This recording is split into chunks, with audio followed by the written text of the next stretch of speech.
West Juneau, Douglas, Iowa. And if you went along Kirby Calhoun Avenue here, this is Calhoun right here. You went Kirby Calhoun Avenue, past the state office building. You'd end up by the governor's mansion, which is coming up on the left. The white building with the columns on the left-hand side is the governor's mansion right there. It was built in the early 1900s for $200,000. It was remodeled in 1981 for $2.1 million. Martha Stewart was in charge of that. Tony Knowles is our governor. Tony Knowles does live in the governor's mansion with his family and his dog Shadow. So there aren't any tours of the governor's mansion because that is their residence, okay? No tours of the governor's mansion.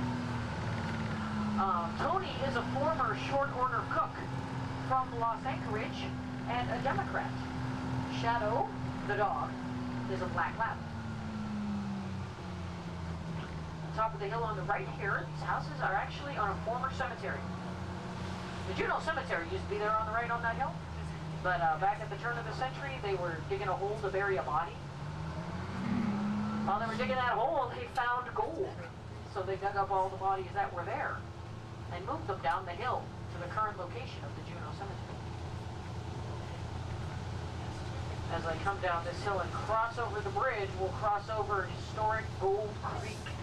This is the creek where the gold was found. Actually, originally a half a mile up the creek to the right. It was found up in Last Chance Basin. Last Chance Basin, up above the town. It's an historic district. So it is open to the public. Last Chance Basin has an old mine museum in there that will be open when we get back.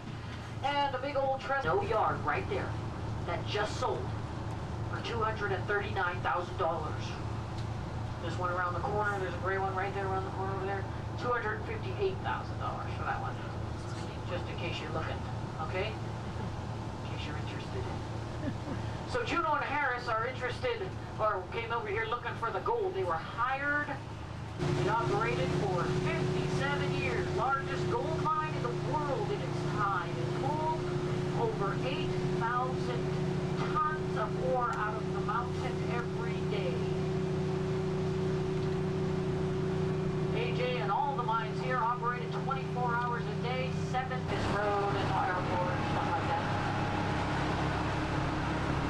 Ooh, you know what? I don't see any buses at the hatchery here. Here on the left is our hatchery. I wasn't sure if I was going to go here first or not, but I don't see any buses here, so why don't I sneak in here? It'll be like you get like yourself a private tour of the hatchery. How about that? Sound good to you guys? Let's do that, because that way we're not going to be all jammed in there with a whole bunch of other people. That'd be nice.